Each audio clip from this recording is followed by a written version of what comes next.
Selamat pagi rekan-rekan webinar MS Project. Assalamualaikum warahmatullahi wabarakatuh. Waalaikumsalam warahmatullahi wabarakatuh. Ya, pagi ini kita akan menyelenggarakan webinar MS Project yang mana akan dibawakan oleh Bapak Muhammad Ubaidil Ashar. Tapi sebelum itu, mari kita berdoa lebih dulu untuk kelancaran acara ini sampai dengan akhir nanti. Berdoa sesuai dengan keyakinan masing-masing. Silakan. Bismillah.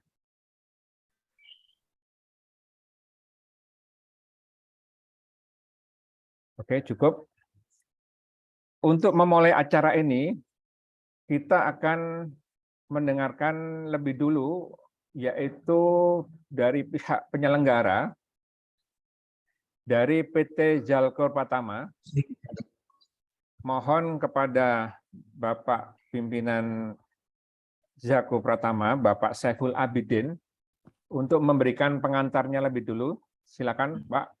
Baik, bismillahirrahmanirrahim. Terima kasih.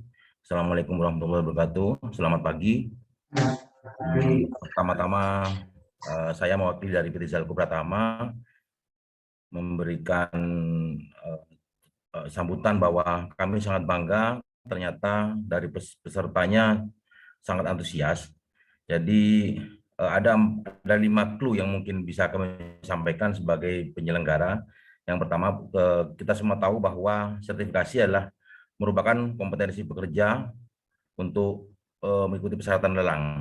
Kemudian pada tahun 2022 kemarin kami sempat berdiskusi dengan Direktur Jenderal Bina Konstruksi Kementerian Pekerjaan Umum dan Perumahan Rakyat (PUPR) bahwa ternyata masih ada kesenjangan antara existing tenaga ahli khususnya di konstruksi itu hanya mencapai 28%. Artinya apa? Ada sekitar 80% yang masih kurang, bahwa tenaga ahli konstruksi yang bersertifikat itu masih sangat kurang. Sehingga konsekuensinya bahwa semua hampir 30% sampai 40% ada keterlambatan dari pengerjaan konstruksi. Kemudian kami juga sempat bertemu dengan Mas Ubaid selaku pemateri, dan beliau setuju untuk bekerja sama dengan kami untuk memberikan minimal brainstorming kepada teman-teman yang ada di sini. Kemudian kami juga berharap bahwa kegiatan ini bisa memberikan kontribusi terhadap kesenjangan tersebut. Karena apa? Dan kami juga akan berusaha bahwa output dari kegiatan ini bisa dilegitimate oleh Kementerian PUPR, sehingga nantinya merupakan salah satu persyaratan yang ada di lelang. Itu aja ya sambutan dari kami. Jadi yang pertama, kami juga sangat berterima kasih atas respon yang sangat baik ini. Kemudian yang kedua, kami juga melihat bahwa mudah-mudahan apa yang kami lakukan bisa berkontribusi terhadap pemenuhan tenaga ahli konstruksi yang ada di Indonesia, karena memang untuk ahli muda, ahli maden, ahli utama masih sangat kurang.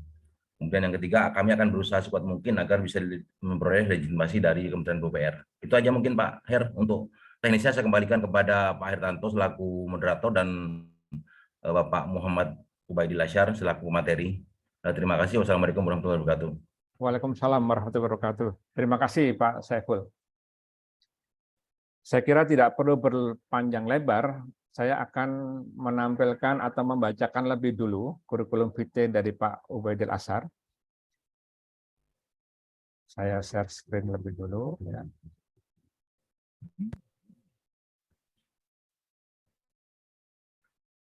Oke, saya kira cukup jelas di sini bahwa Bapak Ubaid panggilannya, ya ada Bapak Muhammad Ubaidil Ashar, sudah sangat berpengalaman dari sekian tahun 1994 sampai tahun 2018, sampai sekarang pun dia sangat aktif di dalam melakukan pekerjaannya di bidang pembangunan.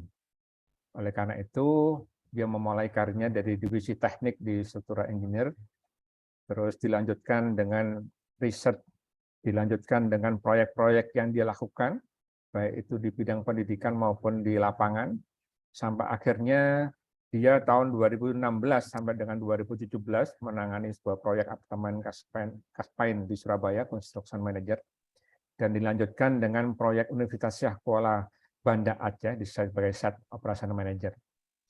Itu silakan kalau mau di screenshot tentang Muhammad Abil Asad, Mas Ubed, dan saya persilakan kepada Mas Ubed untuk bisa memberikan materinya. Silakan Mas Ubed, terima kasih. Terima kasih. Assalamualaikum warahmatullahi wabarakatuh. Waalaikumsalam. Selamat pagi, salam sejahtera buat kita semua. Mohon izin untuk share screen.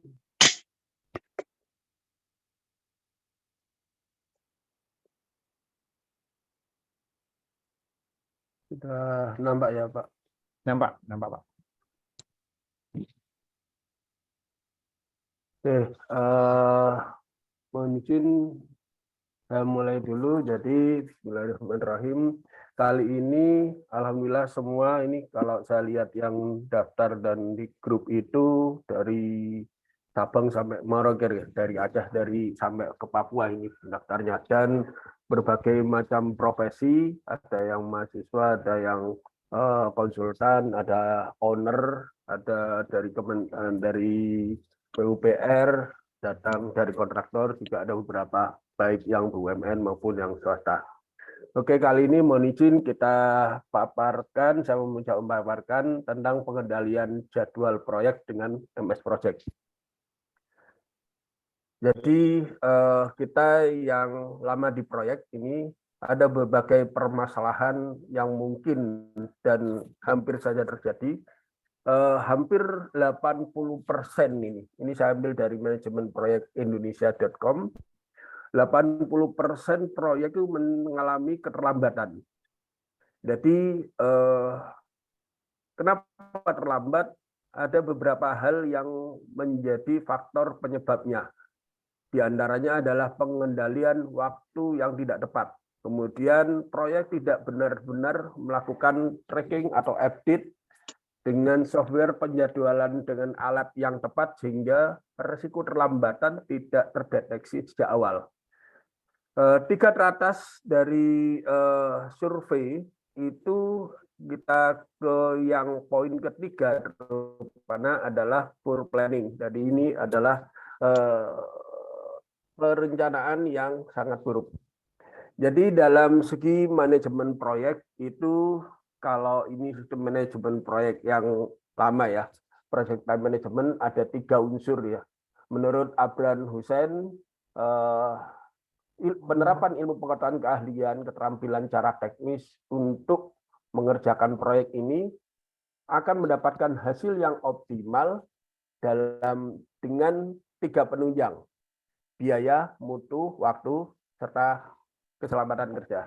Jadi di sini time, waktu adalah salah satu dari unsur dari pengendalian proyek. Kemudian kalau kita mempelajari PMBOK, Project Management Body of Knowledge, itu ada 10 knowledge area, dan salah satu knowledge area yang ketiga adalah time. Ini nanti yang kita berbicara panjang lebar terkait manajemen waktu di sini. Walaupun ada sebagian kita membicarakan juga manajemen scope, karena manajemen lingkup ini adalah item yang kedua dari knowledge area yang akan dikembangkan ke semua unsur dari PMBOK ini. Jadi berdasarkan PMBOK tadi, knowledge area dibagi dalam beberapa proses, yaitu initiating, planning, executing, monitoring, dan closing. Untuk time project management itu ada beberapa item yang harus kita lihat di sini berdasarkan PMBOK, yaitu plan schedule management, define activities, sequence activities, estimate activity resource, estimate activity duration, dan develop schedule. Ini semua kita develop dalam satu proses perencanaan penjadwalan. Kemudian pada tahap executing akan dilakukan update schedule.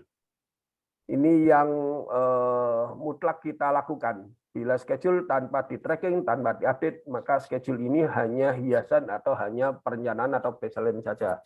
Nanti kita bicara lebih lanjut terkait tracking dan baseline itu. Kemudian schedule ini harus sebagai alat kontrol, makanya di sini dilakukan monitoring dan controlling.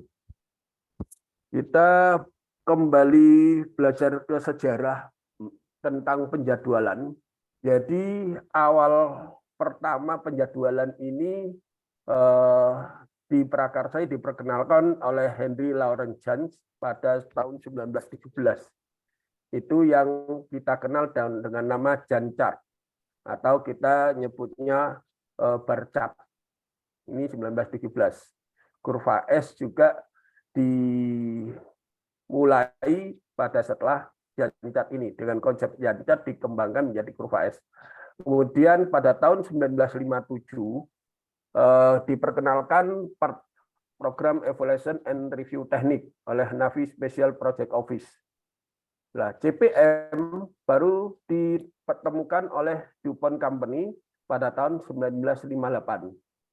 Dan PDM, Precedence Diagram Method, oleh J.W. Vondag tahun 1960. Dan tahun 2000-an ini sudah ditemukan dikembangkan software komputer yang berprinsip pada CPM, PDM, dan Gantt chart ini dipadukan. Di antaranya adalah Microsoft Project dan yang common di Indonesia adalah Primavera juga. Dua software itu yang paling banyak dipakai. Kita bicara kurva S yang sering dan lazim banyak dipakai di beberapa proyek di Indonesia. Kurva S adalah grafik matematis yang menggambarkan data kumulatif antara biaya durasi pada suatu proyek berupa persentase atau berupa nilai. Paling banyak di Indonesia ini diterapkan dengan sistem persentase. Kurva S ini fungsinya untuk mengetahui perkembangan kemajuan proyek. Kurva S digunakan mengukur kemajuan proyek dan kenapa namanya kurva S? Ya karena bentuknya seperti S. Tapi banyak kesalahan atau persepsi yang salah di lapangan terkait kurva S ini. Yang pertama, progres kurva S adalah tepat 50% pelaksanaan. Nah, ini banyak yang salah. Kalau udah 50% adalah separuh waktu, belum tentu juga. Jadi kita bisa membedakan persentase dari progres dengan persentase dari waktu, karena progres itu dasarnya terhadap volume atau nilai rupiahnya, sedangkan waktu itu beda. Misalnya proyek dikerjakan waktunya sudah 50%, belum tentu di lapangannya 50%, bisa juga 40%. Itu artinya persepsi kurva S yang menyatakan progres 50 adalah pelaksanaan juga 50%, itu adalah salah. Yang kedua, bentuk kurva S harus mendekati huruf S. Nah ini kalau ini tadi hadir, salam takzim, salam hormat Pak Safriandi, guru saya dari founder dari PAPI, Perkumpulan Ahli Penjadwalan Proyek Indonesia. Pak Safriandi bilang S-nya dingin, ya S kalau dingin. Memang dingin, tapi kurva S ini tidak harus berbentuk S. Nah, nanti kita lihat dengan software MS Project kita bisa membuat kurva S untuk membantu kita karena sudah lazim digunakan. Tapi dengan kurva S yang inline dengan schedule, sehingga menggambarkan apa bobot tiap rupiah dari activity atau WBS yang kita masukkan. Jadi tidak harus bentuknya huruf S. Kadang-kadang bentuknya melenceng sedikit tergantung dari tipe proyeknya. Yang ketiga, distribusi bobot pekerjaan berdasarkan waktu untuk item pekerjaan sering diasumsikan terdistribusi merata. Ini banyak yang terjadi. Saya pun waktu belum mengenal MS Project juga sering bikin ini. Jadi distribusi merata, pro-rate istilahnya kan gitu. Ada pekerjaan misalnya persiapan atau pekerjaan Nah, yang di komponen-komponen banyak macam turunannya, itemnya, itu disebar merata. Misalnya ada, kalau di EPC ada kerjaan procurement yang bobotnya 40%, dikerjakan selama 10 bulan. Distribusi merata, jadi masing-masing tiap bulan ada 4%. Nah, itulah nanti pada saat awal 1 bulan pelaksanaan, langsung direncanakan bobotnya 4%. Nah, inilah yang terjadi kesalahan di lapangan. Banyak yang membobotkan distribusi ini berdasarkan waktu. Kemudian kurva yang keempat, kurva S dihubungkan dengan estimasi penyelesaian proyek. Nah, ini karena apa? Dihubungkan. Jadi ini larinya nanti ke progres atau deviasi progres. Deviasi progres misalnya ada proyek terlambat 5%, bisa juga yang salah ini, salah. Terlambat 5%. Padahal terlambat itu satuannya hari mestinya. Terlambat berapa hari? Inilah salahnya di situ. Harusnya kurva S ini tidak bisa membuat estimasi penyelesaian proyek. Estimasi kurva S ini nanti dari acuan selisih progres hanya untuk mengetahui ketidaktercapaian target produksi atau target penjualan. Anggap aja ini bisa jadi early warning keterlambatan proyek, tapi belum tentu proyek itu terlambat dengan kurva S-nya, dengan deviasi progresnya negatif. Satu contoh, proyek yang ada di situ equipment sebesar 5%, dan pengadaan equipment ini ada tenggang waktu masih 2 bulan. Artinya, jika terlambat 2 bulan, maka proyek bisa masih on schedule. Pada bulan pertama, equipment ini terlambat datangnya, dan progres deviasinya negatif, -5. Apakah -5 ini jadi tolak ukur terlambat? Tidak bisa, karena ada tenggangnya, masih ada tenggang 2 bulan.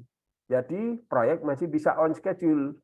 Nah, itulah lihatnya bukan dari kurva S, tetapi dari software penjadwalan terkait dengan lintasan kritisnya. Yang kelima, cara progres persiapan adalah berdasarkan proporsional terhadap fisik. Nah, ini banyak terjadi. Konsultan memprogres itu persiapan sama dengan fisiknya. Padahal mestinya pekerjaan persiapan yang terkait dengan waktu itu prorata tiap bulannya, karena dengan ada sumber daya.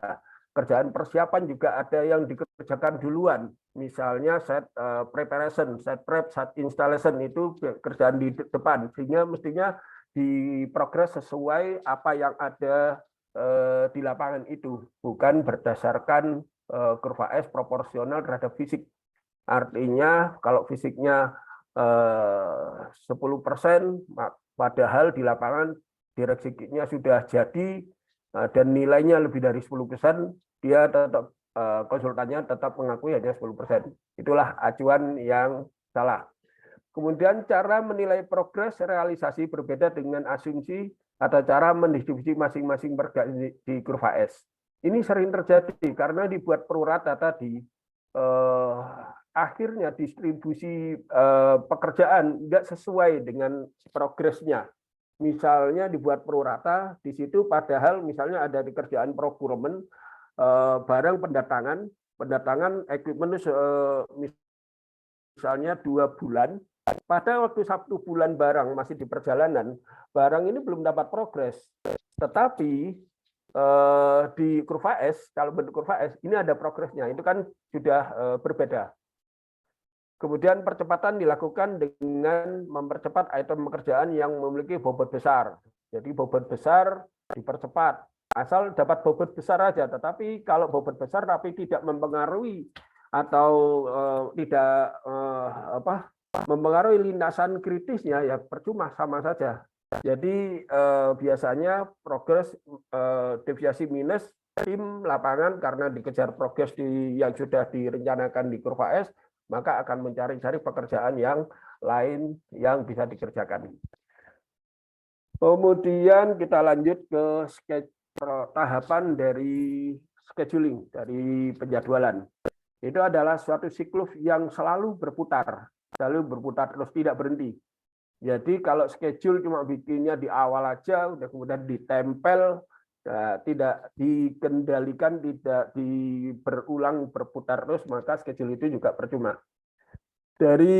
Berawal dari plan project scheduling, kemudian ini determine activities, ini tadi sudah kita bahas waktu PMPOK, gambarnya hampir sama, kemudian resource-nya, kemudian activity atau durasi dari pekerjaan, kemudian keterkaitan pekerjaan, dan kemudian jadi analisa. Ini di-develop jadi analisa, dan kemudian jadikan alat kontrol. Berikutnya akan selalu diupdate. Kalau ada perubahan activity lagi, perubahan sequence, atau perubahan durasi, maka diupdate. Jadi terus saja berputar. Itu yang scheduling prosesnya harus selalu berulang-ulang. Ada 5 tahapan. Yang pertama kali dalam penjadwalan adalah perencanaan. Perencanaan ini mulai dari mendefinisikan aktivitas. Di sini kita develop aktivitinya. Yang disusun apa? Sebelumnya adalah WBS. WBS masuk manajemen lingkup. Tetapi dalam penjadwalan ini adalah setelah WBS tersusun, karena WBS ini digunakan untuk keseluruhan, bukan hanya schedule saja, tetapi biaya, terus manajemen risiko, dan quality, dan lain sebagainya. Kemudian yang kedua adalah menentukan sequence-nya, menentukan durasinya, terus resource di activity itu, dan di-develop sesuai dengan biaya dan bicara dulu tentang manajemen lingkup, kita bicara tentang WBS tadi. WBS itu dilakukan dengan cara metode dekomposisi. Di dekomposisi itu teknik untuk membagi suatu proyek yang lebih besar ini dari lingkup yang besar dibagi menjadi kecil, dan kecil lagi, sampai item tersebut bisa didefinisikan dan dikerjakan. Kemudian WBS ini disusun berdasar kegiatan di lapangan. Jadi susunnya berdasarkan kegiatan di lapangan, kita kelompokkan. Bukan disusun berdasarkan RAB atau BQ. Banyak yang masih salah menganggap WBS itu disusun sebagai mengikuti RAB atau BQ. WBS disusun berdasarkan level tertinggi sampai level terendah sesuai dengan kebutuhan di lapangan. WBS di level terakhir adalah activity. Jadi WBS terakhir nanti akan dikembangkan menjadi activity. Poin-poin penyusunan WBS yang bisa saya share di sini adalah sebagai berikut. Penyusunan berdasarkan hierarki mulai dari lingkup paling besar sampai lingkup paling kecil. Ini konsepnya. Kemudian berupa paket pekerjaan. Jadi WBS harus berupa paket pekerjaan.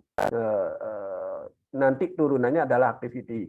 Berisi sepaket semua pekerjaan dalam lingkup 100% scope. Jadi ini semuanya harus ada yang masuk, jangan tertinggal. Dalam suatu proyek itu harus semua unsur dimasukkan, yang mengandung biaya maupun yang tidak mengandung biaya tapi terkait schedule. Disusun berdasarkan lingkup pekerjaan, tidak harus sama dengan BUD, tadi sudah saya sebut, berupa kata benda atau kata sifat. Nah, ini. Kemudian kita contohkan penyusunan WBS. Jadi kita contohkan ini, ada proyek bangunan WBS level 1-nya, itu adalah persiapan struktur, arsitek, mechanical, electrical, landscape. Pekerjaan ini dikerjakan 10 bulan. Kemudian ini jadi WBS level 1. Kemudian pekerjaan struktur, item nomor 2 ini, 5 bulan di breakdown. Jadi WBS level 2-nya dari struktur, itu ada di level 2 ada pekerjaan tanah, fondasi, pelkap, lantai 1, lantai 2. Jadi ini bangunan 2 lantai misalnya. Ini WBS level 2-nya. Nah, kita lihat ini 5 bulan, dipecah ini jadi 5 bulan. Jadi setiap 1 bulan ada 2 pekanan. Kemudian kita ambil pekerjaan fondasi. Jadi turunan dari fondasi ini adalah activity. activity atau WBS level 3, galian tanah, landai kerja, pembersihan, pegisting, pengejaran, dan timbun kembali selama 4 minggu. Di sini 4 minggu ya, dari 4 minggu ya, dari pecahan dari di sini, dari atasnya. Kemudian ini beberapa contoh WBS berdasarkan pengalaman kami di beberapa proyek yang saya kerjakan, baik dikerjakan teman-teman. Misalnya di proyek gedung, ada project summary-nya ini proyek rumah sakit, atau ada beberapa yang menggolongkan ini di level 1. Tapi di MS Project bisa kita masukkan level 0 atau project summary. Kemudian level 1-nya persiapan struktur arsitek ME dan landscape. Struktur dibagi lagi di level 2. Lantai 1 dibagi lagi zona ABC. Kemudian dibagi lagi balok kolom tangga dan aktivitinya di level 5, yaitu pembersihan, begisting, cor. Nah, MS Project nama Primavera ada bedanya dalam WBS ini. Kalau MS Project dalam 1 kolom saja, tapi kalau Primavera harus disusun WBS-nya dulu, kemudian baru masing-masing activity ditempelkan di WBS yang paling kecil. Di sini kita bisa lihat bahwa penyusunan WBS itu dari yang besar, ini 1 proyek, kemudian dibagi 5 area di sini. Nah, pekerjaan struktur itu dibagi dalam beberapa proses, termasuk ini lantainya. Terus dibagi dengan zonanya, jadi lingkup besar, diperkecil lagi lantai, diperkecil zona, diperkecil bagian dari strukturnya, dan terakhir adalah aktivitasnya. Konsepnya seperti itu. Kemudian contoh dari pekerjaan jalan kita ambil, misalnya proyek jalan jembatan, pekerjaan tanah, dibagi jadi section 1, 2, 3. Satu section dibagi subsection karena mungkin jaraknya yang cukup panjang, kemudian subsection. Dari subsection inilah dibagi jadi beberapa activity. Proyek jembatan juga demikian, kita ambil misalnya di sini ada pekerjaan struktur. Pekerjaan struktur ada box culvert, jembatan, retaining wall, jembatan dibagi, bore pile, pile cap, abutment, jembatannya, abutment dibagi juga dengan activity, ini sampai level 3. Dermaga dengan kondisi yang sama juga pembagiannya secara bertahap dari yang level besar menjadikan level kecil. Di paling kecil ada level 4 ini dan activity di level 5. Kita mengenalkan dalam WBS juga ada yang istilahnya rolling wave planning. Jadi ini seperti orang main selancar, jadi puncaknya itu selalu bergilir dari tengah laut, kemudian ke arah pantai dan habis. Kita definisikan ini di proyek. Jadi kita misalnya di sini untuk proyek, slide selanjutnya biar lebih jelas. Jadi misalnya untuk proyek EPC atau proyek design and build atau proyek yang multi years itu perlu menyusun WBS ini secara bertahap. Jadi proyek dibagi dalam beberapa tahap stage. Misalnya EPC ada engineering, procurement, construction, commissioning. Kalau proyek multi-years bisa tiap tahunnya atau tiap 6 bulan. Kalau proyek design and build juga bisa di tahap perencanaan sama tahap konstruksi. Gunanya untuk apa? Pada tahap awal kita mendefinisikan WBS itu dengan detail. Makanya tadi dari bukit, orang main selancar ada bukitnya. Sedangkan tahap selanjutnya itu WBS nggak usah detail, misalnya ini sampai level 4. Level yang lain sampai level 3 saja atau sampai level 2. Karena kita juga proyek EPC itu kita bisa mendetailkan di tahap engineering bisa di awal. Tapi tahap procurement, tahap apalagi construction-nya, commissioning itu belum. Karena desainnya belum ada, belum tahu di situ kuantitinya. Belum tahu apakah yang dipilih, misalnya pondasi pakai tiang pancal atau pakai bore pile. Itu yang menjadikan ini hanya gelondongannya saja. Inilah yang dikenalkan dengan nama rolling wave planning. Ini ada di PMBOK teori ini dan bisa diterapkan di software penjadwalan baik Primavera maupun MS Project. Kegiatan pertama adalah mendefinikan aktivitas setelah WBS. Ada beberapa item yang perlu saya highlight di sini. Aktivitas adalah berupa kata kerja, kalau tadi WBS itu kata benda atau kata sifat. Kemudian didetailkan dari WBS level yang terkecil. Kemudian disusun berdasarkan tahapan di lapangan. Ini mengikuti sequence, bukan mengikuti RAP. Tidak harus mengikuti RAP. Semua item BQ mempunyai durasi dimasukkan sebagai aktivitas, walau tidak ada dalam BUQ. Jadi ada pekerjaan yang punya durasi tapi tidak ada harganya, tetap dimasukkan. Misalnya erection TC itu nggak ada, mungkin di RAP-nya nggak ada keluar, tapi harus dimasukkan di schedule karena berpengaruh ke sequence pekerjaan yang lain. Ada beberapa cara kita mengestimasi pekerjaan. Ya, yang pertama berdasarkan analog atau kerjaan yang kurang lebih sama. Kita bisa memperkirakan itu. Kemudian perhitungan parametrik estimating dengan algoritma. Misalnya di tempat lain volumenya lebih banyak, kemudian ini lebih dikit, maka kita bisa pakai algoritma perbandingan itu. Yang ketiga adalah 3-point estimating berdasarkan 3 poin dari optimis, pesimis, dan kemungkinan besar. Ini dibagi dengan 3 dengan rumus itu. Dan bottom up dari rincian detailnya kemudian digabungkan dengan akhirnya dibuat estimasi satu paket pekerjaan. Kita bicara tentang keterkaitan pekerjaan.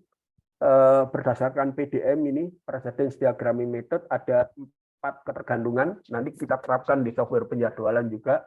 Finish to start, finish to finish, start to start, start to finish. Bagaimana kita menempatkan predecessor ini dengan baik, dengan benar dan tepat, itu perlu pengetahuan dan juga tidak hanya naruh banyak yang planner atau yang scheduler yang istilahnya memberi predecessor salah dan tidak tepat, gitu kan. Kapan kita taruh FS, FF, SS, bahkan SF itu ada strateginya. Nanti kita bisa belajar lebih lanjut di pendalaman atau lewat workshop atau kursus. Kemudian lead and lags ini adalah plus minusnya dari pekerjaan yang tadi kaitannya dengan predecessor tadi. Lead adalah jumlah waktu yang maju, bisa maju, lag adalah yang mundur. Jadi ini activity selalu ada overlapping, ada yang mendahului, dan ini juga banyak yang masih keliru. Kadang-kadang angka lead lag-nya itu saya pernah menjumpai dia ada lead mendahului tapi melebihi dari durasi pekerjaan sebelumnya, itu aneh. Atau dapat lag time yang ratusan hari, itu juga lucu. Kalau beberapa konsultan yang paham dengan schedule, jika kontraktornya membuat lag time yang terlalu besar, itu akan ditolak harusnya. Lag yang terlalu besar itu bisa jadi activity. Misalnya lag 300 hari, apa itu kan? Nah, lucu juga orang yang ngasih gitu. Tapi kita banyak temui schedule yang dibuat dengan lag time yang cukup besar. Kemudian proses selanjutnya adalah update atau tracking schedule. Schedule di proyek sangat dinamis, tidak semua kegiatan dilaksanakan sesuai rencana atau target. Oleh karena itu, schedule perlu diupdate atau istilahnya di tracking. Tracking dalam istilah MS Project atau Primavera untuk proses memasukkan kondisi aktual di lapangan. Tracking schedule dilakukan periode bisa harian, mingguan, bulanan, atau periode tertentu. Pengalaman kami bisa dilakukan pada proyek awal, tapi sudah tahap akhir, misalnya sudah 90%, itu malah harus harian gitu. Kemudian evaluasi schedule juga gitu bisa biasanya awal-awal dilakukan bulanan, mendekati akhir mingguan, dan evaluasinya bisa harian di saat terakhir. Jadi tagging periodik ini memasukkan data pelaksanaan di lapangan dengan memasukkan waktu mulai dan waktu selesai kegiatan. Jadi di sini nanti akan keluar aktual start, aktual finish dari tiap activity. Tracking ini bertujuan untuk memonitor proyek dengan mengupdate apa yang sudah dikerjakan dan kemudian melakukan replanning atau rescheduling terhadap sisa pekerjaannya sehingga apabila terjadi penyimpangan atau terjadi suatu misalnya yang berpengaruh ke lintasan kritis itu akan bisa diatasi. Bayangkan kalau hanya dikendalikan dengan kurva S yang jelas di situ tidak bisa dilihat lintasan kritisnya, itu nggak akan tahu proyek ini bakal terlambat berapa hari, itu belum tahu. Kalau dengan software ini kita bisa akan tahu berapa hari terlambatnya. Potensi terlambat setelah tahu lintasan kritisnya, oh ini bergeser akhir proyek. Nah, kita kemudian bisa improve di situ.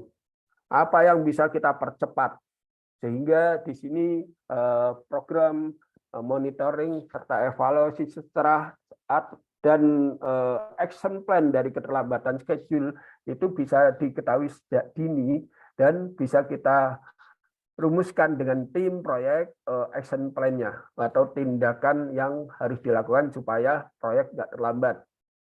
Kalau terlambat 1 hari udah masih nggak boleh, kata Pak Safriyadi itu potong telinganya gitu kan, potong kupingnya. Sadis. Kalau proyek terlambat PM-nya dipotong kupingnya 1 hari udah takut duluan mesti. Oke, bicara tentang evaluasi monitoring ini juga kita gunakan pada saat penyusunan baseline atau rencana. Jadi kita harus mengenal CPM, Critical Path Method. CPM ini teman-teman bisa mempelajari banyak buku. Jadi di sini dengan node-node ini kita akan mengetahui lintasan yang mempunyai durasi paling pendek atau lintasan yang terpanjang. Nah, ini yang ada 30, ini 30 hari, kemudian ini 5, kemudian ini 15, ini 30 hari, lintasan terpanjang yang ACD ini masuk lintasan kritis. Dan lintasan kritis ini mempunyai total float 0. Nah, kita bicara lebih dalam lagi teorinya pada saat pendalaman atau di training. Dan di sini resource optimization. Jadi ada 2 cara untuk dari segi scheduling adalah resource leveling dan resource smoothing. Jadi kalau kita terkait waktunya yang terbatas, maka kita lakukan resource smoothing. Tapi kalau kita sumber dayanya yang terbatas, tapi waktunya bisa fleksibel, kita lakukan resource leveling. Kemudian kita dalam percepatan schedule atau schedule compression ini juga bisa melakukan diantaranya pada saat develop, pada saat evaluasi atau replanning kita bisa melakukan dengan 2 metode yaitu crashing dan fast tracking. Dengan fast tracking kita melakukan overlapping, jadi tidak usah menunggu kegiatan sebelumnya selesai kita langsung masuk. Tapi ini meningkatkan risiko. Atau dengan cara crashing, ini menambah sumber daya. Atau macam-macam ya, crashing menambah sumber daya. Kalau sumber dayanya kadang-kadang lokasi juga sumber dayanya nggak bisa lebih tambah lagi. Itu dengan mungkin meningkatkan kualitas materialnya atau mengganti alat dengan alat yang lebih bagus. Itu beberapa cara untuk melakukan crashing. Maaf, dan kita terapkan di schedule. Kita menginjak sebenarnya apa sih dasar hukum di penjadwalan ini ada enggak? Jadi peraturan Lembaga Kebijakan Pengadaan Barang dan Jasa Pemerintah Republik Indonesia nomor 12 tahun 2021, halaman 28 dan 29. Ini disebutkan Manajemen pelaksanaan paling sedikit meliputi, dari ini ngatur tentang manajemen pelaksanaan di proyek. Ada A, B, kemudian saya highlight di sini. Rincian jadwal mencakup jadwal kegiatan untuk pelaksanaan pekerjaan konstruksi, berisi urutan pekerjaan dan waktu pelaksanaan sesuai dengan usulan penyelesaian pekerjaan dalam bentuk diagram batang atau metode lintasan kritis. Nah, ini mutlak metode lintasan kritis sudah harus diterapkan. Metode lintasan kritis ini tidak bisa dibaca dengan kurva S atau dengan metode pakai Excel saja, tetapi dengan software penjadwalan yang sudah dibuat untuk penjadwalan monitoring, penjadwalan proyek yang FAMIS yang kita lazim kita gunakan di Indonesia ini, salah satunya Microsoft Project, yang duanya adalah Primavera. Kemudian saya mencoba untuk memetakan maturity level dari implementasi MS Project atau Primavera. Saya buat pertama ada level 0. Level 0 ini di atas ini input, di bawah adalah outputnya. Yang di atas itu WBS, kita sudah susun, durasi sudah susun, predecessor sudah kita masukkan. Tetapi di sini tidak dilakukan tracking, nggak diupdate, hanya sebagai baseline saja. Maka ini sudah di level 0. Nggak ada gunanya ya cuma sebagai planning atau hiasan di meja ini. Kemudian menaik ke level 1, ini dilakukan tracking.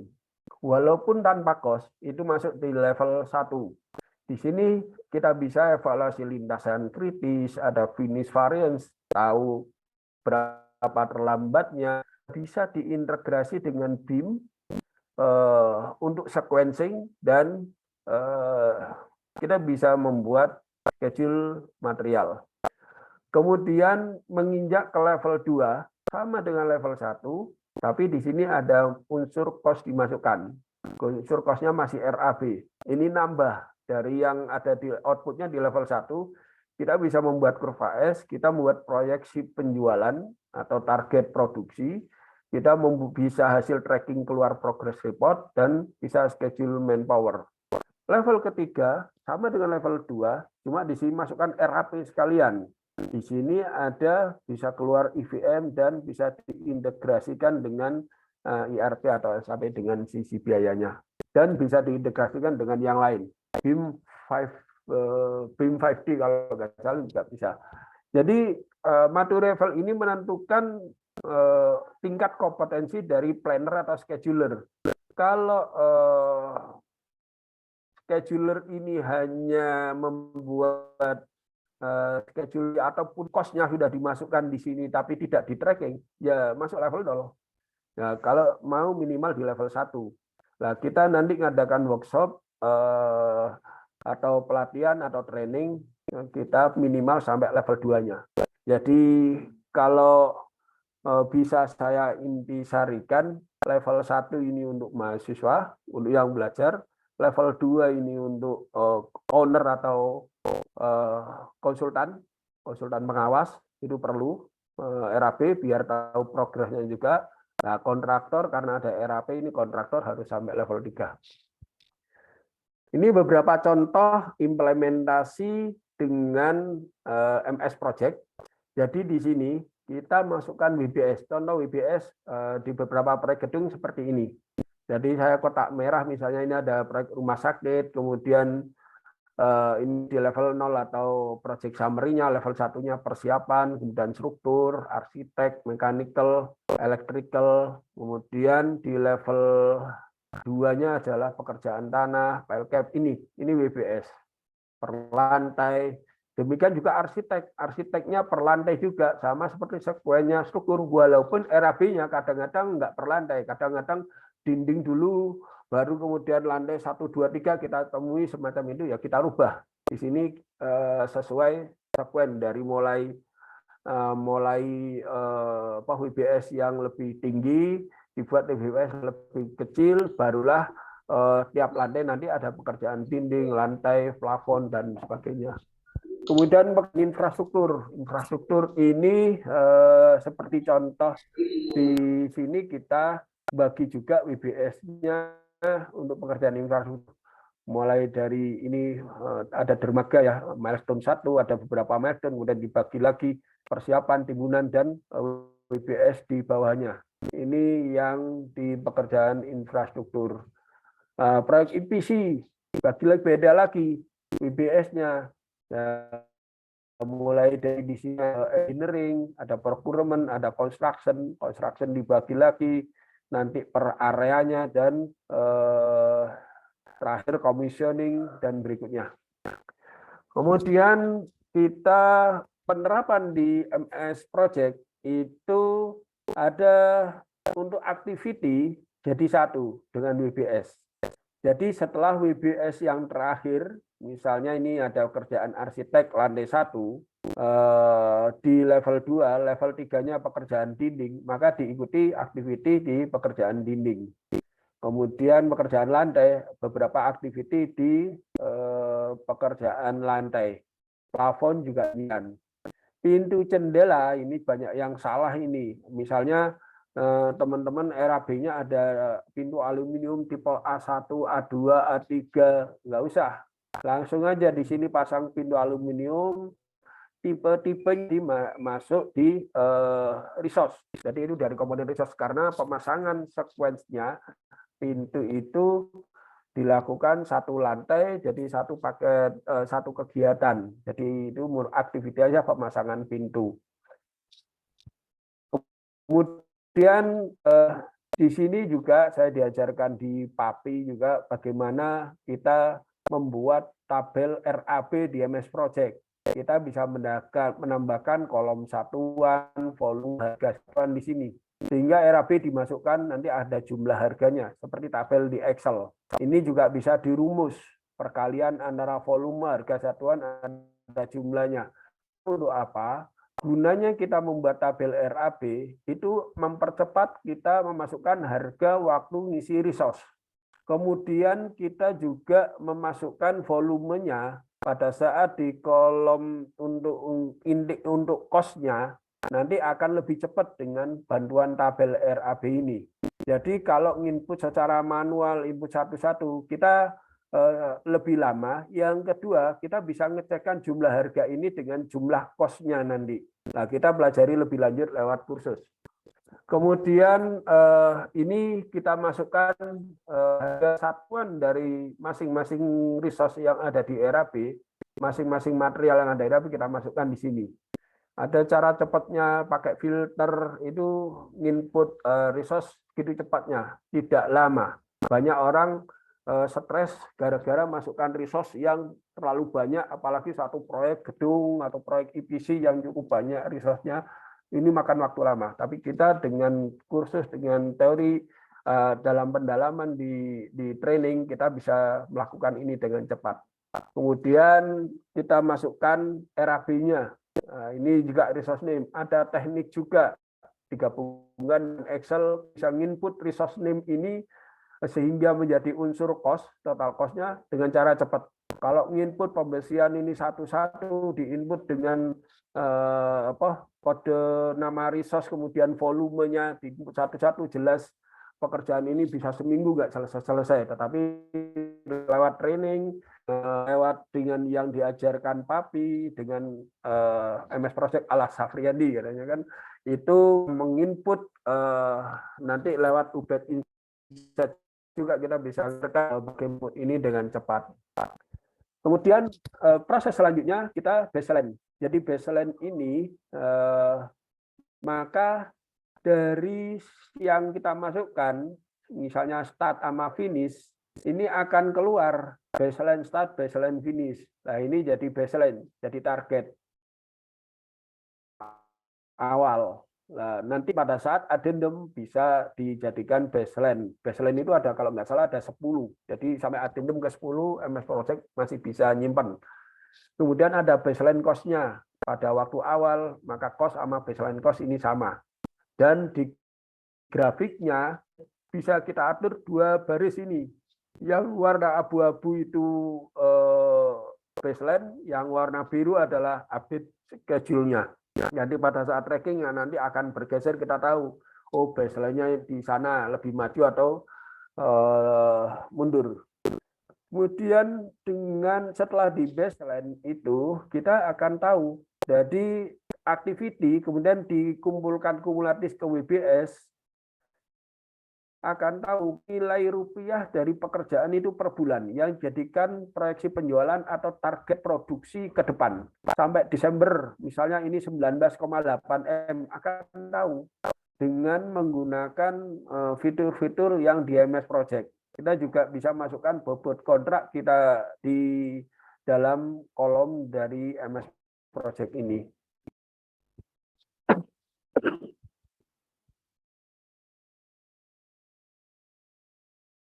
Maaf. Kemudian saya lanjut, kita bisa membuat kurva S yang inline dengan MS Project. Jadi kita nyusun benar.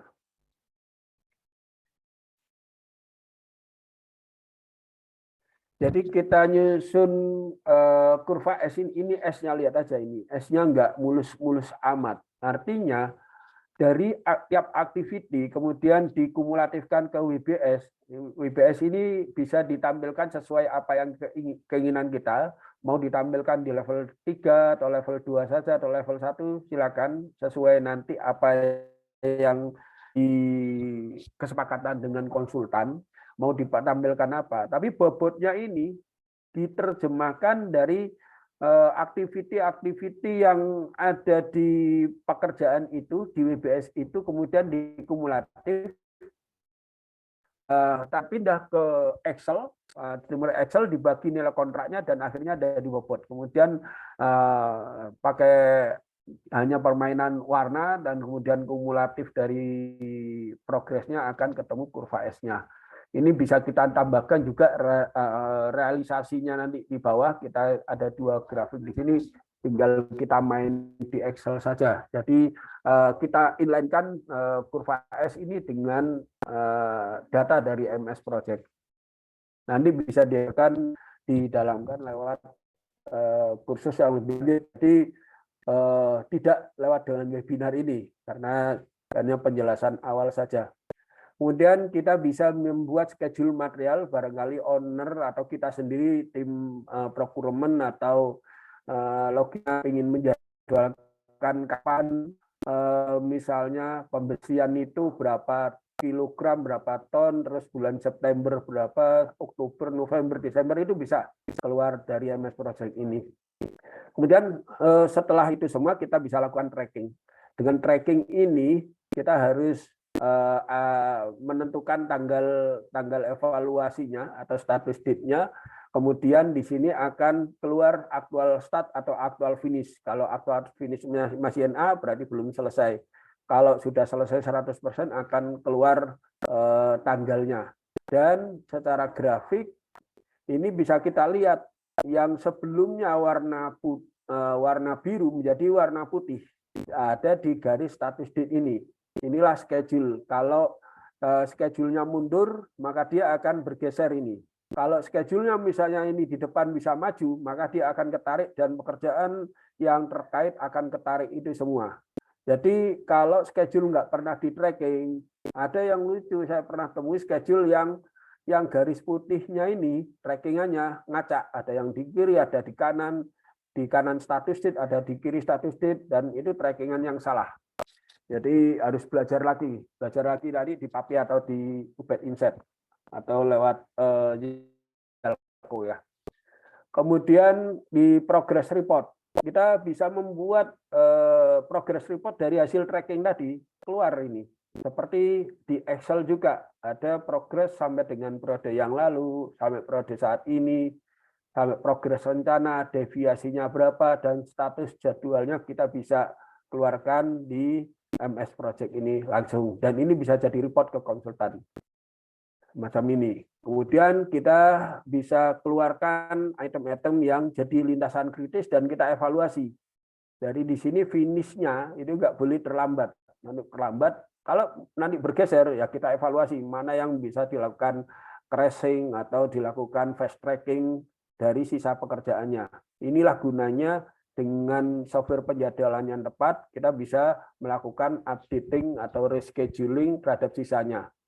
Misalnya pondasi sudah terlambat, maka misalnya ada 30 lantai, masih banyak waktu yang kita lakukan dengan melakukan misalnya floor to floor rencananya 12 hari, kita rubah metodenya, jangan konvensional, tapi jadi alform logistiknya.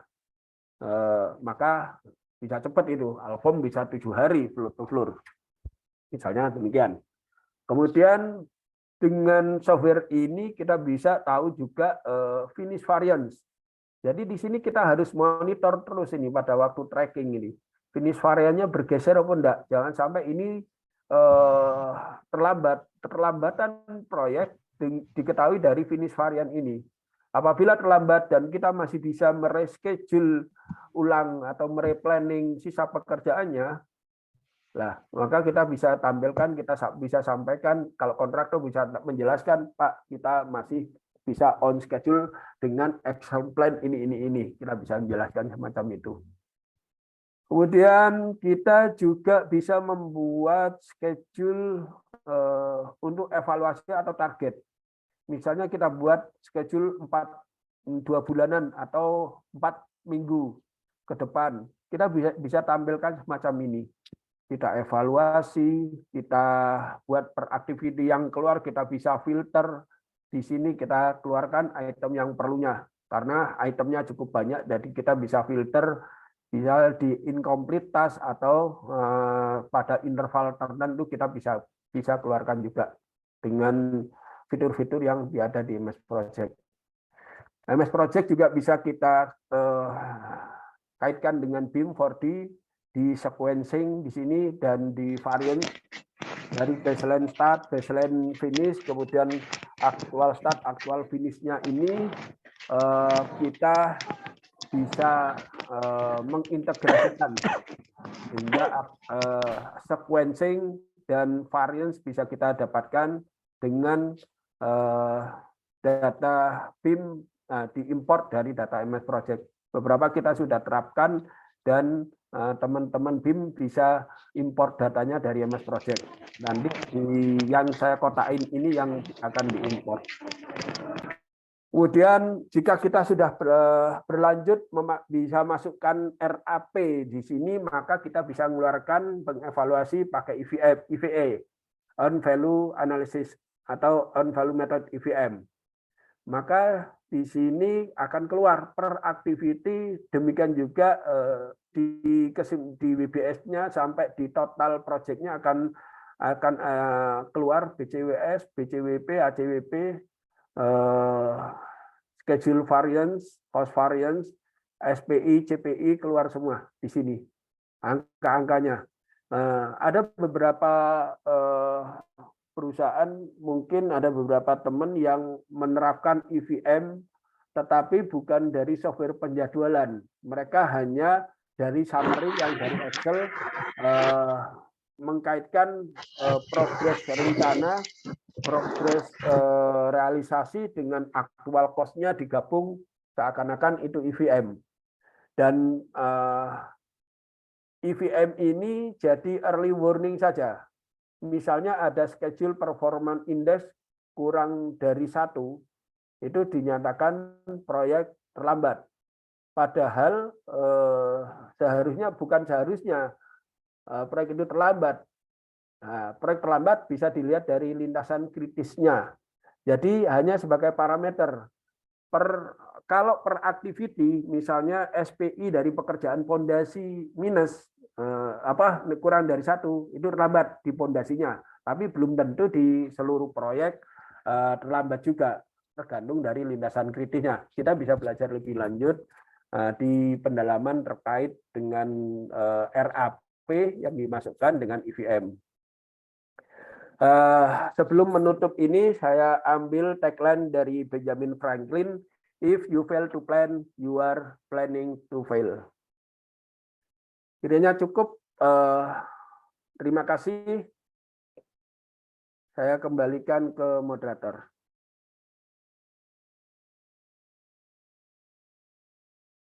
Oke, Pak Ubed. Terima kasih banyak pemaparannya. Dan sudah ada beberapa pertanyaan yang masuk di Q&A yang beberapa akan saya bacakan yang mungkin bisa langsung ditanggapi lebih dulu sebelum saya membuka pertanyaan yang berikutnya, yaitu dari Dedi Limbong. Izin bertanya, Pak, bagaimana cara untuk leveling SDM tukang? Karena biasa ada pekerjaan yang butuh pekerja yang banyak, tapi waktunya tidak lama. Sedangkan untuk mobilisasi cukup mahal. Langsung yang kedua, dari Amandus Jong Talo, juga izin bertanya, apa bedanya MS Project dan Primavera? Dan tadi ada tentunya diminta untuk kelebihan dan kelemahannya, walaupun tadi sudah disampaikan, yang pertama mungkin di MS Project, yang kedua di Primavera. Yang mana pertanyaan lanjutannya adalah, apakah ada privat tentang Primavera maupun MS Project? Tadi sudah disebutin akan ada training-training berikutnya, tapi silakan Pak Ubed sendiri yang menyampaikan. Dan yang terakhir dari Tato Indarto, dalam WBS untuk membagi section dan subsection kegiatan, apa berdasarkan besaran jumlah value pekerjaan. Yang kedua adalah bagaimana cara memasukkan schedule ke dalam MS Project. Jadi maksudnya manual diisi atau bisa langsung copy paste. Sementara itu Pak Ubed, kalau memang belum jelas tentang pertanyaan ini, maka Pak Dedi maupun Pak Tato bisa langsung share screen. Langsung bisa mengajukan pertanyaan secara. Begitu Pak Ubed. Ya. Oke, terima kasih. Ini saya jawab dulu yang dari Pak Dedi Limbong. Kalau jawaban Pak Dedi, ini kita bisa menggunakan tools ini. Ya, ini ada strategi lain. Tadi yang saya gambarkan adalah untuk manajemen proyek secara keseluruhan, whole project dari proyek yang besar. Kalau ini tukang biasanya ini yang melakukan MS Project ini berarti di level mandor atau subkon yang mengendalikan itu bisa nanti dengan Teru tadi dengan ada menentukan leveling ya baik masalah waktu maupun sumber daya yang terbatas. Kita ada dua cara tadi. Kita berdalam dengan ini dengan software ini bisa dilakukan cara untuk melakukan leveling baik resource yang dilevelkan ataupun kita menambah sumber daya untuk waktu yang terbatas. Tadi ada dua yang saya jelaskan di slide saya. Kita perdalam caranya dengan MS Project di mana layarnya perlu pendalaman lagi gitu Pak. Terus tadi yang kedua atau yang ini Pak Dedi cukup satu atau dilanjut jawaban yang kedua dari mana Pak Tato tadi?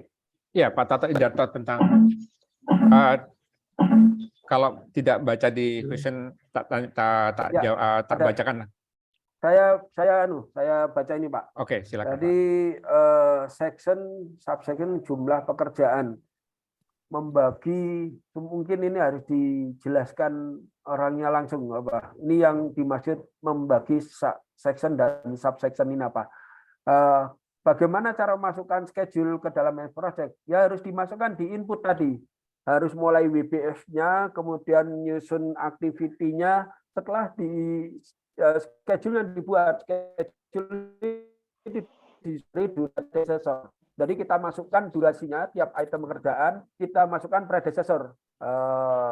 Ada 4 predecessor tadi kan, ya, SF, FS, SF, SF, dan FF. Itu kita masukkan dengan lag dan lead time. Sesuai sequence ada di lapangan. Memang ini tidak bisa bekerja ya, dan scheduler perlu waktu dan pengalaman jam terbang di lapangan. kalau scheduler ini diaplikasikan orang yang bukan teknik, belum berkecimpung di lapangan, kayaknya nggak bisa.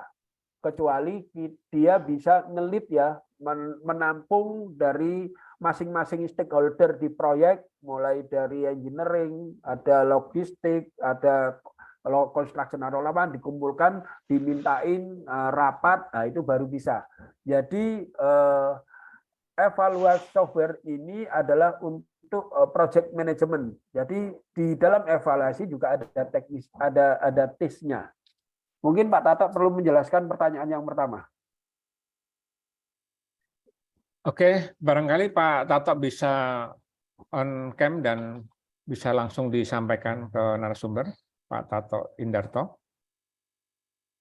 Masih ada di dalam ruang Zoom ini?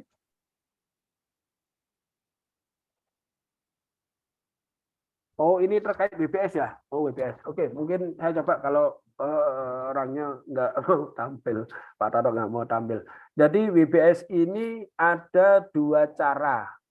Di ilmu apa manajemen ada dua cara, di PMBOK juga ada dijelaskan. Ada yang membuat pembangunan itu berdasarkan areanya. Jadi misalnya ada gedung, ada 10 ya gedung A, B, C, D bisa. Ada yang berdasarkan sequence atau tahapan. Misalnya proyek EPC, engineering, kemudian procurement atau construction, terus commissioning, macam itu adalah membagi berdasarkan sequence. Ada dua cara. Yang ketiga, perpaduan antara sequence dan area tadi digabungkan. Itu bisa. Ada macam-macam yang bisa kita ambil. Itu Pak, barangkali menjawab. Manual diisi atau di copy paste.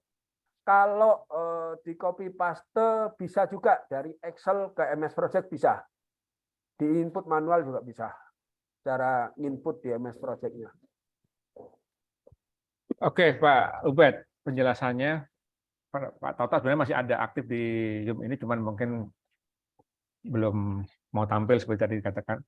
Barangkali ada yang langsung bisa bertanya langsung, saya beri kesempatan, siapa yang mau langsung menyampaikan lesan, silakan. Bu Dewi. Selamat pagi, Pak. Oh, Pak Toto tadi masih telepon. Ya, silakan Bu Dewi. Apakah suaranya jelas, Pak? Jelas. Silakan disampaikan. Oh, iya. Salam kenal, Pak. Saya Dewi dari Adikarya. Ingin menanyakan, Pak, terkait kerjaan pasang pintu jendela yang tadi. Kan di situ Bapak menjelaskan kalau sebaiknya kegiatan itu dijadikan satu pemasangan pintu jendela saja, tidak dipisah berdasarkan tipe-tipe jendela atau pintu yang dipasang. Ya. Lalu untuk monitoring hariannya itu bagaimana, Pak, sebaiknya? Karena kan biasanya saya inputnya itu per item, Pak. Misal jendelanya ada 3, ya saya tulis tipe A, B, C. Jadi monitoring terpasangnya itu jelas per itemnya, per tipe jendelanya. Terima kasih. Oke. Nah, terima kasih. Pertanyaannya bagus ini. Udah agak dalam ini Pak Hertanto. Ya, silakan. Jadi, langsung aja, Pak. Bisa jadi gini. Nanti tipe-tipe jendela juga demikian saniter. Terus kalau di ME itu ada kabel, ada pipa, itu tidak semua diameter dimasukkan. Tetapi di input lewat resource. Jadi satu activity, misalnya memasang saniter atau tadi masang pintu di lantai 1, itu bisa dimasukkan resource-nya bisa lebih dari satu, enggak satu resource. Jadi misalnya ada 10 tipe pekerjaan pintu, itu ada resource-nya dimasukkan ada 10, dan kemudian harganya di masing-masing resource itu ada, termasuk jumlahnya, volumenya. Pada saat tracking atau update schedule, nanti kita bisa ngupdate berapa volume yang sudah terpasang sama yang belum, secara otomatis dihitung di software penjadwalan. Gambarnya seperti itu. Untuk detailnya memang harus lewat kursus, Pak. Baik, Pak. Terima kasih, Pak. Ya, oke. Terima kasih, Mbak Dewi. Ada yang lain bisa disampaikan secara langsung?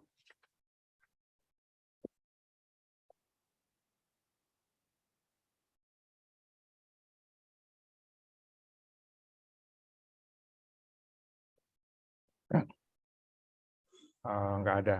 Bentar, tadi ada Q&A yang ke-8 ada tadi. Sebentar. Oh, Pak Ubed, ada Ya. pertanyaan terakhir dari Pak Hardi, yang mana solusi apa ketika proses pelaksanaan pekerjaan mengalami keterlambatan, Pak? Ya, ini keterlambatan itu tolak ukurnya berdasarkan apa gitu kan?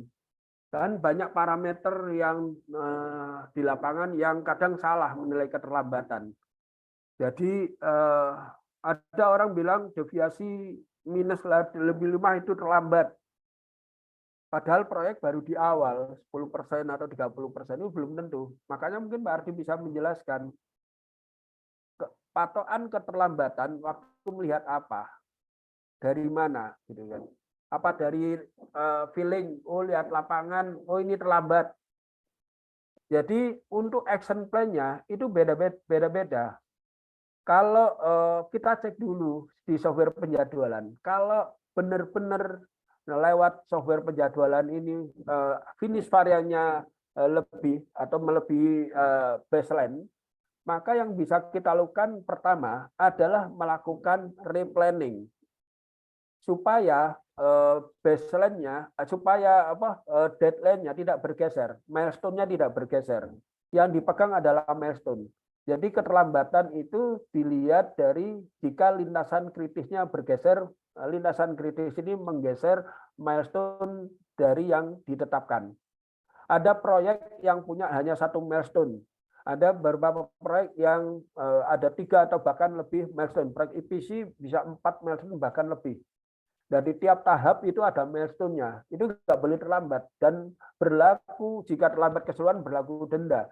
Jika milestone awal, milestone 1, milestone 2 bergeser, itu ada bukan denda milestone, tapi progress milestone yang bukan bayaran berhasil. Lakukan yang dengan melakukan replanning. Kalau replanning masih tidak bisa, ya ajukan EOT. Nah, dasar dari situ dengan melakukan replanning udah maksimal nggak bisa, kita cari keterlambatan itu penyebabnya apa. Kalau ada penyebabnya dari misalnya tidak semua keterlambatan baik kontraktor. Jika ini kontraktor maka kita tahu, kita bisa dari dokumentasi kita bisa mengajukan EOT dengan melampirkan eviden yang diperlukan untuk ke owner atau konsulan untuk mengajukan tambahan waktu. Perkiraan tambahan waktunya berapa yang kita ajukan, itulah butuhnya software penjadwalan ini. Kita akan tahu, oh ini akan terlambat misalnya 1 bulan. Evidennya apa? Oh pada saat serah terima lahan ada bagian yang belum diserah terimakan. Atau ada perubahan desain di hal-hal tertentu. Itu kita bisa tracking penyebabnya di situ. Sebenarnya gambarannya menjawab seperti itu. Mungkin dari Pak Hardi bisa diskusi lebih lanjut atau sudah terjawab tadi. Oke, dilanjut aja Pak. Masih ada satu pertanyaan lagi di chat dari Pak Joni. Tadi disebutin dalam proyek bobot besar belum tentu menjadi penentu lintasan kritis. Apakah bisa dikasih contohnya, Pak? Bobot besar. Ini pertanyaan dari Pak siapa ini? Pak Joni, Pak Joni. Pak Joni, saya nemu. Oke. Di chat, Pak, di chat kira-kira 4 dari atas. Di chat. Oke, bobot besar belum tentu. Contohnya tadi sudah saya sebutkan. Jika bobot besar itu punya waktu tenggang, jadi masa tenggang, misalnya gini aja, saya buat ekstrem aja. Di proyek EPC ada equipment yang besar, yang bobotnya misalnya 20%. Dan bisa diproyeksikan jika onset. Tapi equipment ini masih ada waktu tenggang untuk pemasangannya yang tidak mempengaruhi akhir proyek. Jadi misalnya proyek ekstrimnya aja, misalnya 3 bulan pendatangan equipment ini terlambat 3 bulan pun, ada delay terlambat 3 bulan pun, tidak menggeser akhir proyek karena masih banyak komponen pekerjaan setelahnya yang ada critical path-nya di tempat lain. Jadi equipment ini besar, tapi tidak. Equipment inilah yang bobotnya besar, tetapi tidak mengganggu waktu proyek jika ada terlambat, asal masih batas waktu tenggang. Kalau udah melewati batas tenggang, jelas ikut kritis juga. Nah, demikian penjelasannya.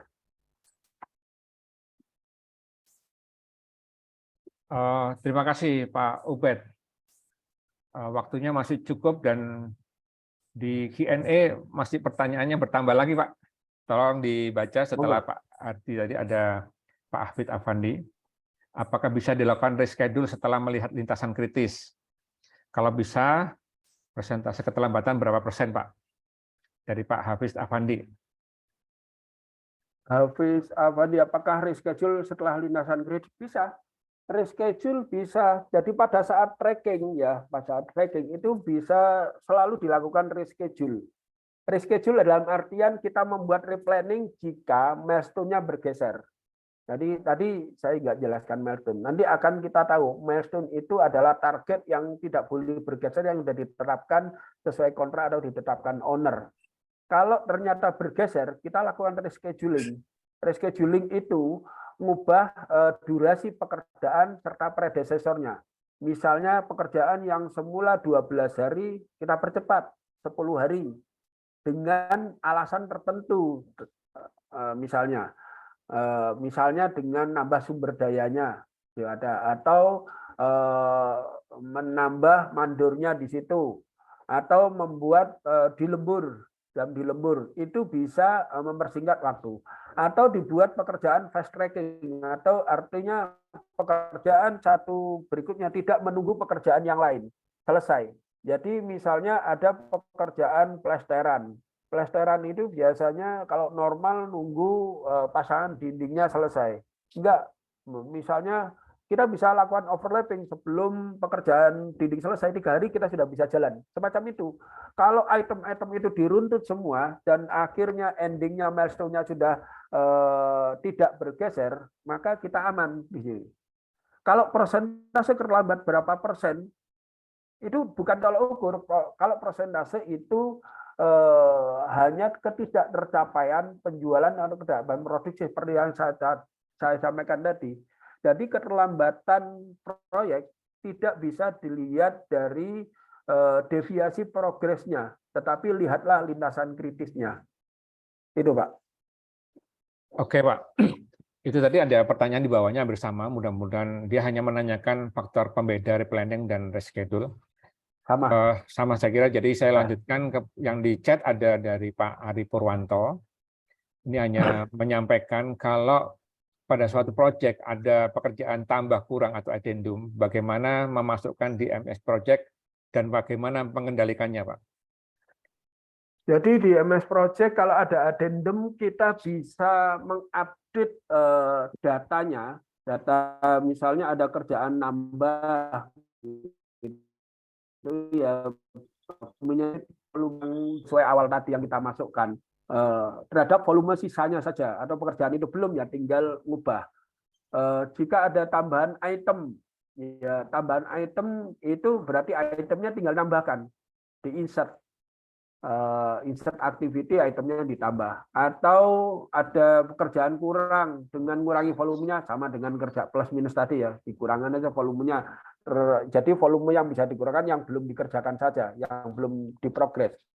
Atau mengurangi item, ada 2 cara, bisa itemnya jadi inaktif, nggak aktif, atau di delete aktivitinya tadi, itu bisa. Dan kemudian bisa kita update berikutnya dari satu file yang dari awal, kemudian ada perubahan addendum, addendum ini kita baseline.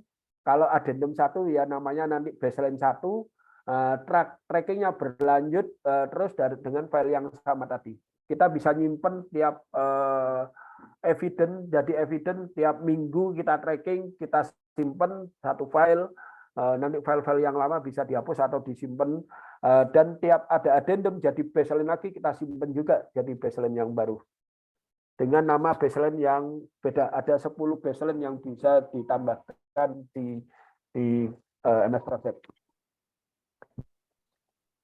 Ya, mohon maaf tadi ada yang terlewati Pak di Ya. chat itu ada yang merasa bahwa pertanyaan saya kok diloncati, mungkin saya tidak baca, tapi ini Oh, diloncatin. saya cari ke atas lagi dari Surya Triadi. Pak Ubed, bagaimana cara memasukkan pekerjaan tambah kurang tadi saat proses tracking berlangsung tanpa merubah baseline-nya, Pak? Ya tadi sudah saya jelaskan, nggak usah ngubah baseline. Jadi sisa pekerjaannya itu diupdate, ditambahkan, kemudian dijadikan baseline baru karena gini, baseline itu dirubah jika ada EOT, ada persetujuan EOT dan atau nilai kontraknya berubah. Jadi biasanya kita terapkan bukan hanya rebaseline, ada perubahan metode di rebaseline atau di set baseline lagi, enggak usah. Jadi baseline itu diterapkan, kita lakukan set baseline lagi dengan penomoran supaya kita bisa menelusuri baseline awalnya.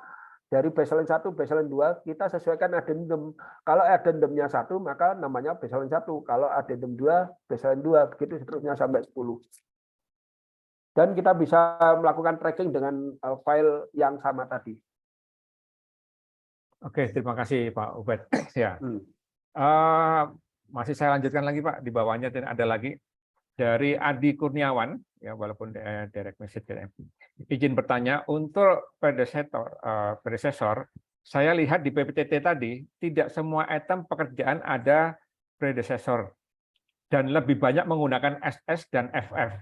Mohon petunjuknya agar lag-nya tidak sampai ratusan hari, Pak. Terima kasih. Predecessor. Tadi yang pertanyaan apa? Awalnya, maaf.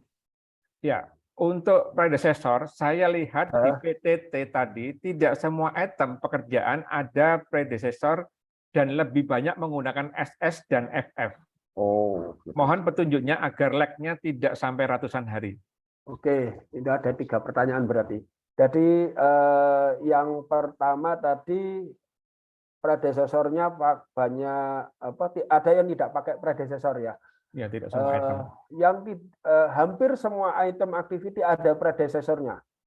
Pekerjaan yang tidak ada predecesornya hanya pekerjaan yang startnya pada saat awal kontrak, itu bisa tanpa predecessor. Atau mungkin tadi dilihat ada yang predecesornya ada, itu pada saat tracking. Jadi pada saat tracking, jika item itu sudah berjalan, predecessor bisa di-del. Itu berarti mungkin pada file tracking, karena ada perubahan, jadi pada saat tracking itu predecessor bisa berubah. Bisa kita berubah secara manual, atau kalau sudah berjalan, predecessor tadi kita hilangkan karena item sudah berjalan. Jadi predecessor fungsinya pada saat penyusun melakukan planning. Terus yang kedua tadi predecessor yang banyak digunakan adalah FS.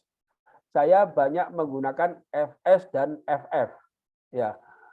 Jadi 2 predecessor itu yang sering saya gunakan, banyak FS-nya. FF itu digunakan jika item pekerjaan itu paralel. Paralel saya ikat di endingnya. Kalau SF itu kita gunakan pada pengadaan material biasanya. Jadi pekerjaan dari segi waktu planning, pengadaan misalnya erection baja. Erection baja itu ada 2 predecessor mestinya. Yang pertama terhadap angkurnya, pemasang angkur atau cor dari balok ring di atasnya, dan juga terhadap fabrikasi bajanya. Tetapi yang dominan adalah pekerjaan angkurnya tadi.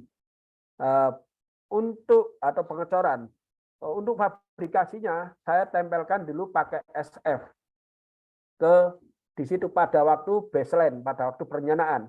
Pada saat tracking itu nanti predecesornya bisa saya ubah. Pada saat sudah fabrikasi, predecesornya saya balik menjadi FS untuk pekerjaan ereksinya. Demikian semacam itu.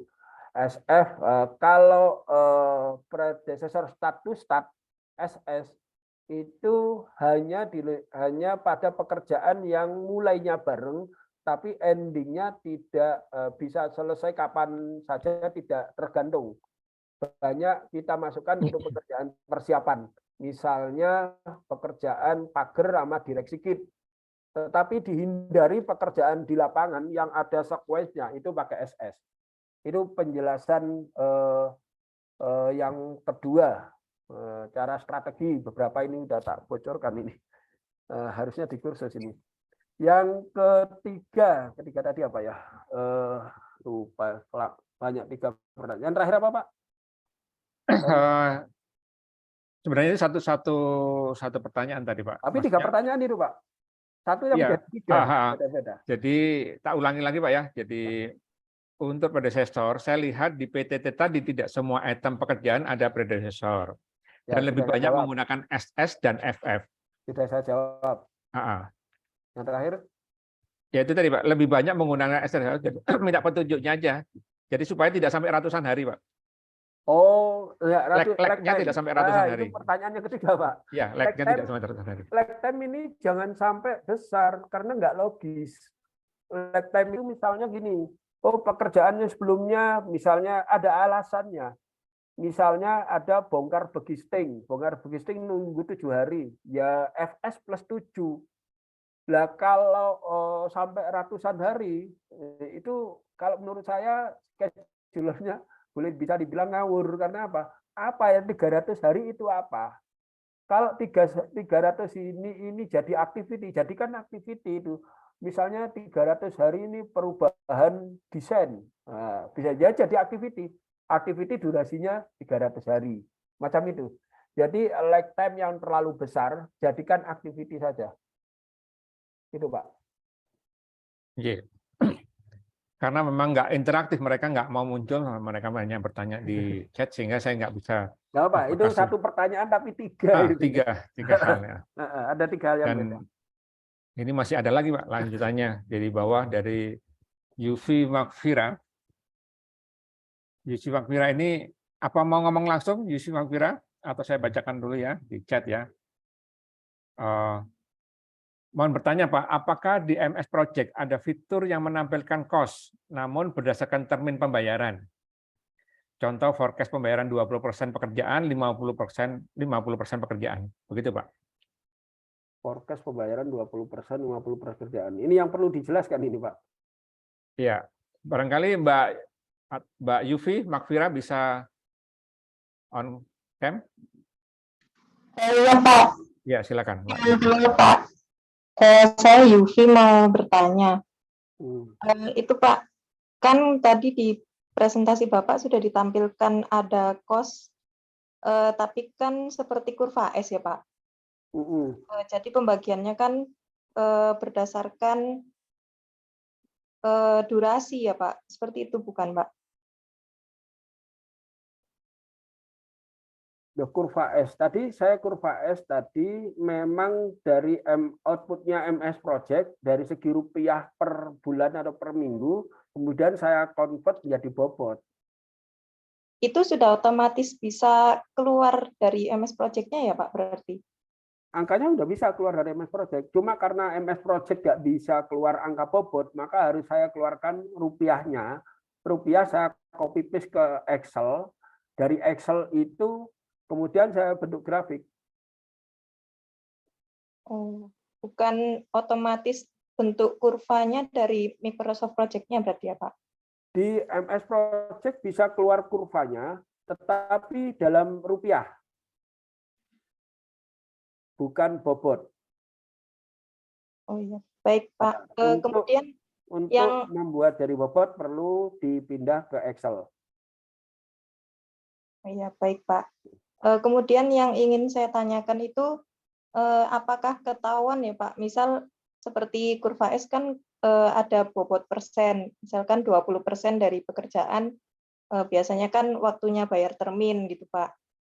Kalau dari MS Project-nya, apa ada fitur yang gitu atau harus manual? Kalau itu karena gini, karena dari bobot itu kan kayaknya hanya di Indonesia, makanya MS Project di luar tidak biasa dengan kurva S ini. Kita bisa mengerjakannya ya, jadi mengupdate-nya lewat MS Project, kemudian selalu diupdate ke Excel tadi, maka akan ketemu realisasinya, rencananya berapa realisasi. Nanti kan kurva S saya gambarkan, sebentar saya share juga.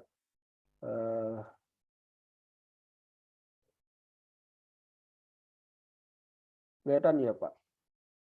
Belum Pak, belum di share screen-nya, belum di widget. Oh belum, sebentar. Oh share screen-nya belum.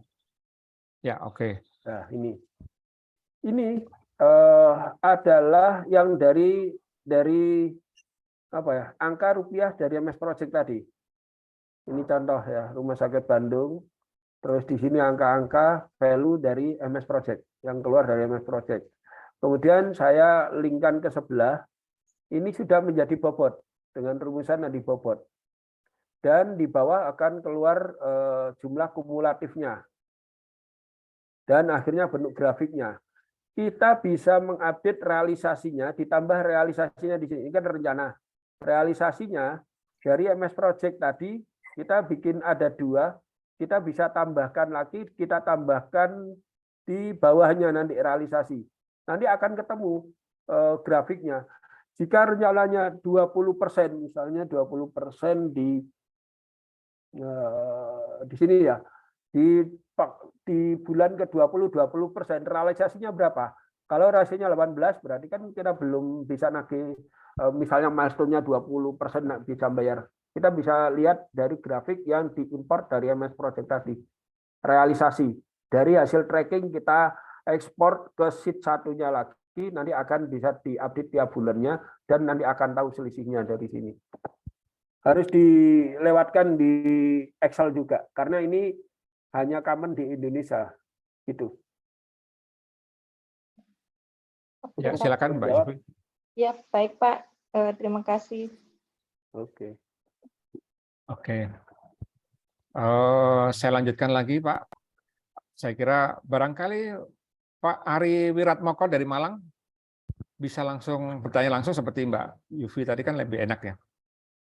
Iya, bisa saya jelaskan juga di sini. Mas Ari Wiratmoko. Oke, kalau nggak ada, dari Atala.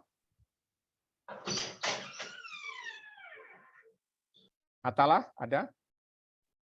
Hadir Pak, hadir. Ya, silakan Pak, disampaikan langsung Pak. Oh iya, baik Pak. Terima kasih Pak Hertanto. Mohon izin Pak Upet, mau bertanya. Jika pada Ya, silakan. tracking ada sub item activity ya Pak. Lalu Suaranya masih kecil sekali Pak. Suaranya kecil, Pak. Oh iya, maaf. Apa terdengar Ya, Pak? oke, cukup. Ya, silakan Pak. Jika pada tracking ada sub item activity ya Pak, lalu pekerjaan itu mengalami keterlambatan. Nah, namun tersebut itu dapat menjadi potensi lintasan kritis atau tidak ya Pak dalam activity itu? Oke, saya jawab. Lintasan kritis nanti itu dari software penjadwalan ini. Jadi dengan kita menyusun dengan sequence yang benar, ya, dengan durasi dan sequence yang benar, maka akan terbentuk nanti lintasan kritisnya. Lintasan kritis juga tergantung dari set milestone yang kita tetapkan di situ. Jadi kita harus, kalau di MS Project, kita harus masang jadi deadline. Kalau di Primavera, kita milestone ini kita pasang sebagai mandatory milestone. Itu harus kita kunci di situ. Maka jika dia ada, maka item pekerjaan dengan yang terkait itu akan menjadi merah, lintasan kritis. Dan pada saat di tracking itu lintasan kritis bisa berubah. Bisa nambah, bisa juga kurang dari yang awal. Itu. Jumlah lintasan kritis tergantung berapa milestone yang ditetapkan, juga tergantung pada saat update-nya, pada saat kondisi di awal atau di akhir. Di akhir mungkin lebih banyak yang kritisnya. Itu. Untuk menentukan lintasan kritisnya memang harus pakai software penjadwalan, nggak bisa pakai Excel atau kurva S, nggak bisa, nggak akan bisa tahu lintasan kritis. Ya baik Pak. Oke, terima kasih Matala. Ya, saya lanjut lagi Pak. Beberapa waktu lagi masih memungkinkan. Saya Pak Hertanto, ya, mohon izin, mungkin saya menyapa guru saya ini dari Papi, Pak Safriandi, mungkin ada tanggapan atau arahan mau nggak Pak? Silakan Pak. terkait dengan penjadwalan atau dengan MS Project ini. Mau nggak? Silakan Pak. Pak Safriandi, Pak Safriandi. oh lagi nggak lihat. Oke, Ya. sambil nunggu Pak Safriandi mungkin bisa dilanjut. Ya, dilanjut cuman. Oh ada, ini udah ada. muncul Pak Safriandi. Ya, mau nggak? Silakan Pak Safriandi. Di unmute Pak. Mohon maaf, Oh, ya. mohon maaf. Ya. Kenapa Pak Ubed? Nggak, barangkali ada tanggapan atau arahan ini, kegiatan ini untuk penjadwalan supaya dari teman-teman cukup bagus. penjadwalan dengan Mohon MS maaf Project ini. Pak Hertanto, Ya, mau nggak Pak? saya Silakan. sangat senang sekali ya ada acara ini, acara yang apa ya, Pak Ubed juga saya nyebutnya APRO Pak. Jadi APRO Ubed ini juga memberikan apa ya, presentasi yang bagus ya, lengkap ya. Terus banyak pertanyaan tadi yang sebetulnya memang terpancing ya peserta terhadap apa sih Microsoft Project itu, apakah benar bisa menjadi tool alat pengendalian, apakah benar keterlambatan itu disebabkan karena Excel schedule kita yang tidak bisa menginformasikan berapa lama sih keterlambatannya. Jadi sebenarnya ya saya sangat senang lah ya. Saya ikut sebetulnya ya memberi semangat sebetulnya ke Pak Ubed. Tadinya sih nggak hanya mau dengar aja nih, tapi karena tadi disebut namanya, ya oke deh ya. Jadi kembali lagi Pak Hartanto dan para peserta webinar, Pak Ubed tadi menyampaikan ada lintasan kritis. Nah sebenarnya di buku saya selalu bilang roh schedule itu adalah lintasan kritis. Jadi kalau schedule tidak ada lintasan kritisnya, ya schedule tanpa roh gitu. Nah, di Excel itu tidak ada lintasan kritis.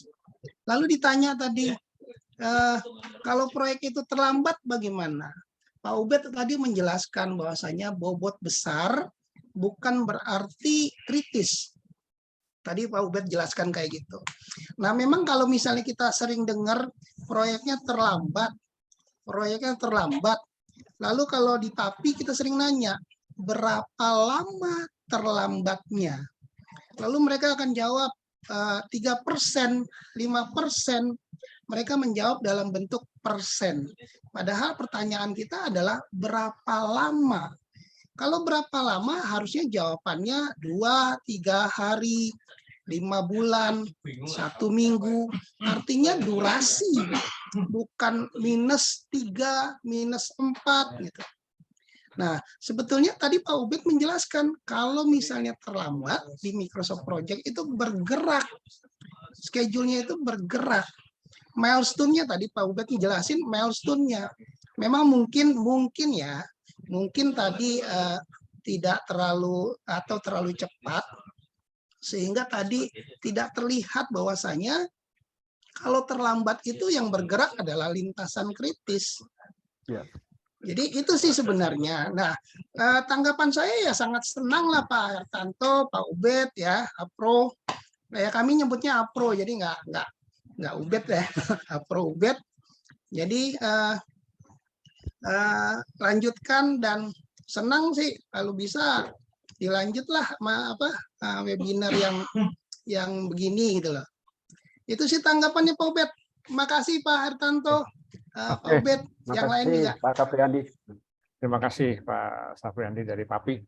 Ya. Dan Jadi Pak Safriandi ini founder dari PAPI, Pak. Yeah. Saya murid beliau. Ya, oke. Oke Pak Ubed, mohon maaf Lanjut. untuk yang terakhir. Ya. Saya bacakan apakah manpower, equipment, material, cash flow masuk di materi workshop selanjutnya, Pak? Jadi sudah ada yang bertanya, kepingin workshop selanjutnya ini. Oh iya, bagus. Jadi materi yang mungkin yang pertama nanti kita fokus di RAB dulu. Jadi di RAB yang versi untuk jadi level intermediate. Jadi di situ dimasukkan unsur-unsur resource yang terkait dengan RAB. Outputnya nanti ada progress report, ada kurva S yang inline dengan schedule, dan tentunya tetap lintasan kritis. Dan tadi cash flow juga dari situ akan bisa perencanaan cash flow-nya akan dapat dibuat juga. Terjawab nanti di workshop selanjutnya jika ada workshop. Oke.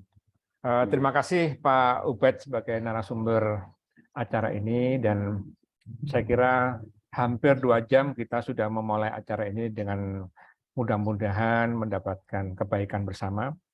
Saya kira waktunya nggak memungkinkan lagi untuk dilanjutkan, sehingga kita harus menutup acara ini, dan saya mohon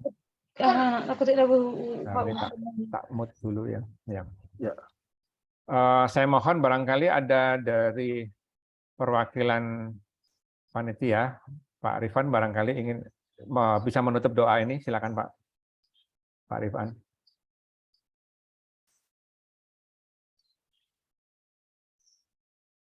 Oke, nggak ada. Kalau gitu, mohon maaf, acara hari ini kita akhiri, dan mohon maaf tadi ada Pak Mul yang sudah angkat tangan, ada beberapa pertanyaan yang di chat masih berlangsung, masih terus-menerus ditulis terus, tapi waktunya tidak memungkinkan kita harus menjawab semuanya, dan nanti akan ada informasi-informasi selanjutnya di dalam grup WA. Demikian, terima kasih. Assalamualaikum warahmatullahi wabarakatuh. Waalaikumsalam warahmatullahi wabarakatuh.